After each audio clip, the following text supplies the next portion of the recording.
Akhirnya terungkap teka-teki emas 57 ton milik Soekarno di Swiss.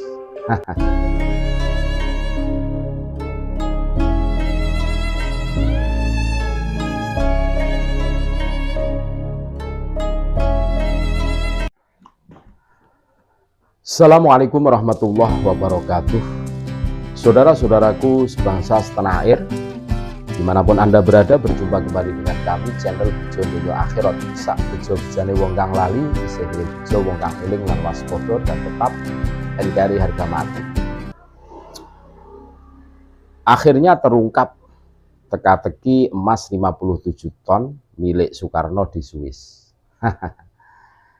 Presiden pertama Indonesia Soekarno dipercaya memiliki emas batangan seberat 57 ton yang tersimpan di Bank Swiss. Kabar ini sempat geger di masa lalu sampai sekarang. Konon kabarnya seluruh emas tersebut dipinjam Presiden Amerika Serikat AS John F. Kennedy pada 1963 untuk pembangunan Paman Sam. Lantas seperti apa fakta sesungguhnya? Jika mengacu pada data-data sejarah, tampaknya Soekarno tidak memiliki harta sebanyak itu. Fakta sejarah memaparkan bahwa selama menjadi presiden, Soekarno hidup kesulitan. Hal ini diungkap oleh Soekarno sendiri dalam wawancara dengan jurnalis AS Cindy Adam. Soekarno menyebut kalau gajinya selama jadi presiden hanya 220 US dollar. Dia pun tidak memiliki rumah dan tanah.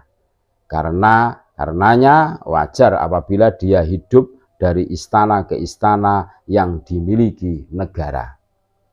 Bahkan tutur Soekarno dia pernah dibelikan piyama oleh duta besar saat kunjungan ke luar negeri. Duta besar itu merasa kasihan karena Soekarno memakai baju tidur yang sudah robek. Adakah kepala negara yang melarat seperti aku dan sering meminjam-minjam dari ajudannya, kata Soekarno kepada Cindy Adam dalam Bung Karno, Penyambung Lidah Rakyat Indonesia 1964. Masih mengutip wawancara dengan Cindy Adam, saking miskinnya Soekarno bahkan pernah hampir diberi gedung secara patungan oleh rakyat. Namun dia menolak dengan alasan tidak ingin merepotkan. Putra pertama Soekarno, Guntur Soekarno Putra, membenarkan pernyataan ayahnya itu. Dalam kolom opini di media Indonesia yang diterbitkan 26 September 2020, Guntur menyebut jika Soekarno sejak sebelum sampai jadi presiden, kantongnya selalu tipis. Ia juga menyebut tak heran kalau ayahnya kerap meminjam uang kepada sahabatnya. Sejak zaman pergerakan, salah satunya Agus Musin Dasat. Sebagai presiden, Bung Karno adalah presiden yang paling miskin di dunia.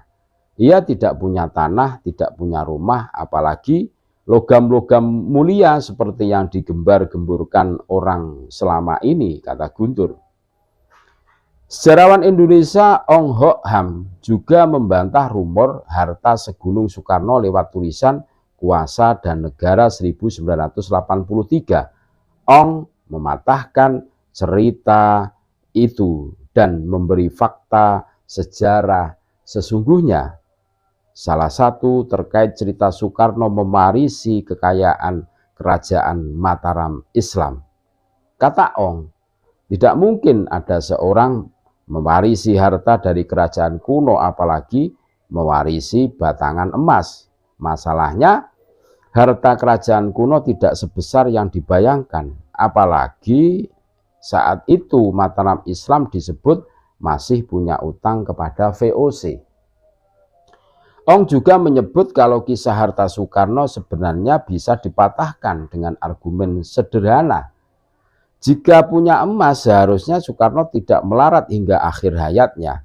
Ini artinya cerita harta karun emas batangan presiden pertama Indonesia yang selama ini dipercaya adalah tidak benar. Itulah sejarah tentang Bung Karno, presiden termiskin. Nah, terima kasih. Tetap NKRI harga mati. Assalamualaikum warahmatullahi wabarakatuh.